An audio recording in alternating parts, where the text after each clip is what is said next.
Hey people, it's Angela Christine here, and I'm here to give you another tutorial. Today we're going to do it on brows. Now, your brows to me are the most important feature on a person's face, and it either makes or breaks the look, basically. And so I just kind of want to give some inside tips on what I do with my brows because I get a lot of compliments on them. And so, thanks for everybody that likes the way I do my eyebrows. And I think maybe I can help you guys, give you some different options and alternatives to what you're doing to shape your brows as well. My brows are tweezed. I do them myself, and I normally use Damone Roberts tweezers. They are really good because they're nice and smooth, and the tip of it is really helpful in pulling fine hairs off. But today I really don't need it. I have a little stubble, but I like to usually let my brows grow out kind of hairy, and then I'll just reshape them again just to make sure I'm not gradually making my eyebrows smaller and smaller and smaller. I love a thicker brow, very natural looking, but also very clean and neat.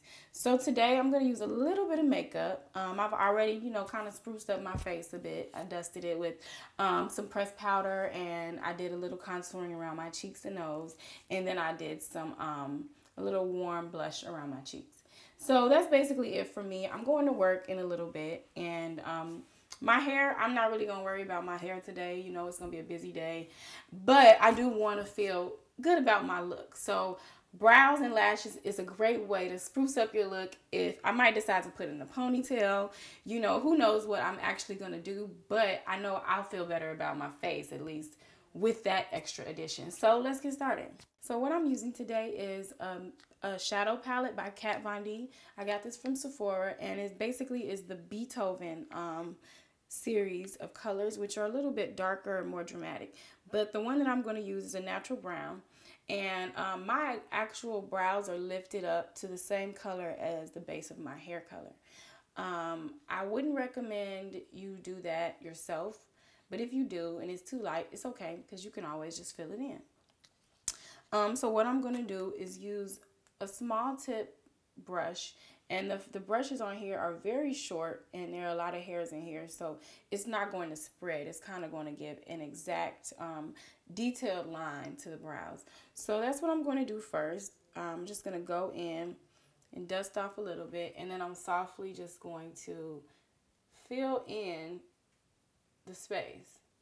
And now I'm not doing a super hard heavy line. I'm just doing, a soft fill-in of the shape that already exists. So I'm just filling in the holes. I learned from another makeup artist that sometimes it's better to go backwards. I think AJ Crimson showed me that technique. He goes backwards through the hair and kind of rustles it up so that he gets a better fill-in with it. So I'm going to go up to the front, and now I'm at the front. The front is the hardest part with eyebrows because you don't want to make it too hard, you don't want to make it too short, you don't want to make it too dark, and you don't want to make it too light. So that is where I spend the most of my time. And so I do it last, and I gradually inch forward. I gradually inch forward. Now, a rule of thumb when you're doing your brows is that the beginning of the brow should kind of come in line with the beginning of your eye. And that kind of helps with symmetry on the face. Um, so I wouldn't recommend you go too far into your forehead because then you look like you have a unibrow. And I wouldn't recommend going too far back because it ruins the symmetry and it makes you look a little crazy. Now the shape that I'm going for is basically more of a straighter brow with a little movement towards the end. And I like this shape because it gives some edge and definition to the eye without me looking curious all the time. Like, what you say? And so I like just a really smooth transition. I don't like a point line. And, I do like the straighter line, but I just think for my look, I need a little more curve in my back area. So you can kind of see the difference between this one and this one now. And it's very, very subtle. I'm really big on just making your natural beauty, your natural look, whatever God gave you, just kind of adding to that, making it stand out a little bit more. I think if you have thin brows, and you make them more than 3 times larger than what you were born with, you're going to look crazy naturally. If no one has told you that, I'm telling you that subliminally. Because I've seen it, and I just don't think that you need all that. If you weren't given that, just work with what you have, and enhance, but don't recreate. Don't, not with your eyebrows. You can do that with your hair, and it's not so crazy looking, but brows are meant to look natural. So now I'm going over the top, and I'm basically kind of like softening up the line in the top.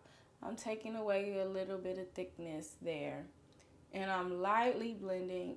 I'm going to use my finger and kind of soften that up around the sides, very lightly, very gently.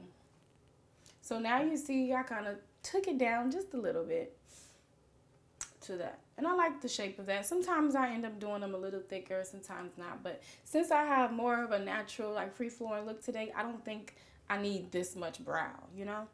So now I'm going to go and start with the other side and do the exact same thing on the right as I did on the left. So I'm covering up the little stubble that's starting to grow in because I'm not quite ready to tweeze it yet.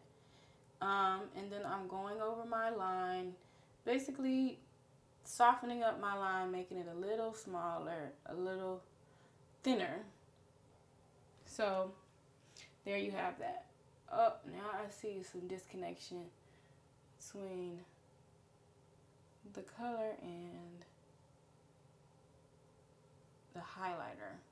So you always want to make sure you blend in any light or darkness that you put on your face. You don't want it to look apparent like you have on makeup. That's the idea. Men don't like all that makeup. And we do it for ourselves. But, for all the ladies that think guys like to see you with a whole bunch of cake on your face, he don't. It's just the reality of it. So if you are going to enhance, try to make it look as natural as possible. And you take a step back, you look at what you have going on, you see how you want to modify it, and then you keep it moving. So basically, it looks like I have a little bit more stretch on my left brow than my right. So I'm trying to modify what's happening. Then this side looks like it's coming down a little further. And I actually kind of like that, but I'm going to scale back a little bit. I like that. I'm going to put it back. So another thing that I like to use is a darker brown on my Graftobian palette as well. And it's the darkest brown in the neutral shades. And it's more of a liquid, but I'm going to go back and I dab some off so it's not too heavy. And I come back down to my line in the front just to give it a little extra drama. I'm going to put the drama back that I erased on that side as well. Just a very, very light, gradual fade up. And it's going to make it pop. So you basically just want to match that side. The cream foundation is also good for kind of like laying down the hairs. It's similar to what a brow gel or something would do. But depending on how thick your brows are, that might not be the best solution because it could look cakey and then it wipes off. So that's the only problem with that.